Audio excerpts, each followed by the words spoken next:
We begin our second half hour with the cost of crisis. All week long, the 12 News I-Team has been showing you the frustration and heartbreak at Phoenix's largest homeless encampment. But tonight, we offer you a story of hope. Team 12's Erica Stapleton introduces us to an artist adding a bit of flair to one of the darkest spaces she's ever been to. Ever since she was a little girl, Darenthia Grayson always had an escape. I'm 70. Her art. Been doing this for a long time.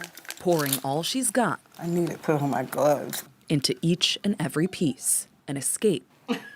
She's eager to share with others. Her pieces now hanging all over the Human Services campus. A collection of resources for those experiencing homelessness in the Valley. The campus in high demand. Thank you. Have a good day. You too. Bye. With homelessness on the rise. It's awful. Amy Schwabenlender, the campus's executive director, says they've seen the number of people camping outside the campus triple this year. While we are sheltering more people also, the total then in our neighborhood is about 1,700 people every night, and that's the most ever. The surge of people greeted by Darenthia's artwork that often imitates one of the darkest parts of her own life. That stuff traumatized me. Darenthia said she lost her home in a fire, and when things didn't pan out with family, she was facing a reality she couldn't escape. I started crying. Homelessness. I said, did I do something wrong? In 2021, she wound up at CAS, the largest shelter on the Human Services campus. You roll up, there's tents all around the place, people cursing each other out, peeing in the streets, doing all kinds of ungodly things. For nearly a year, she said she lived in and out of the shelter.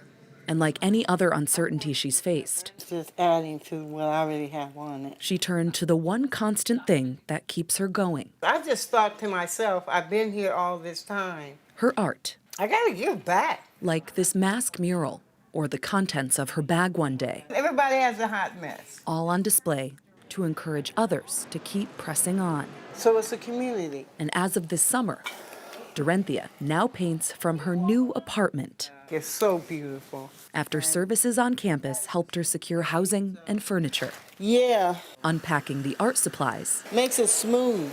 before unpacking her clothes. This time, As you get the bubbles out. she's working on another piece to donate to the campus. I like a cartoon version in a way of James Brown. A thank you for giving her a fresh canvas in her own life. Look forward to that. In Phoenix, That's what I do. Erica Stapleton, 12 News. And Erica here with us in Studio 12A. How often are people like Darenthia getting housed and getting an experience quite like Well, yeah, you know, that's always the goal when someone is in a shelter. And as far as we can tell from the Human Services campus, they have numbers from last year. They were able, through their navigation services, to get 400 people into housing. And the good news here, too, is that Darenthia is still in her apartment. We did an interview with her a couple of months ago. So I talked with her this morning. She was really excited. And she said that, you know, since she started doing art, other people have too. So this has just been inspirational all around throughout the Human Services campus. So it is a hard place to be. So we know that folks are able to get into these spaces, but obviously there's not enough. What is being done to make, you know, these spaces, these opportunities more available to the folks who are in the zone or folks living on the streets? Well, that's the biggest problem that the city and everyone else who's involved in this is going to have to continue to work to solve. We did confirm with the city this week that they just opened up a hotel space. It's 117 rooms that they're prioritizing people in the zone to get into those spaces. And they're also trying a tiny home pilot next year.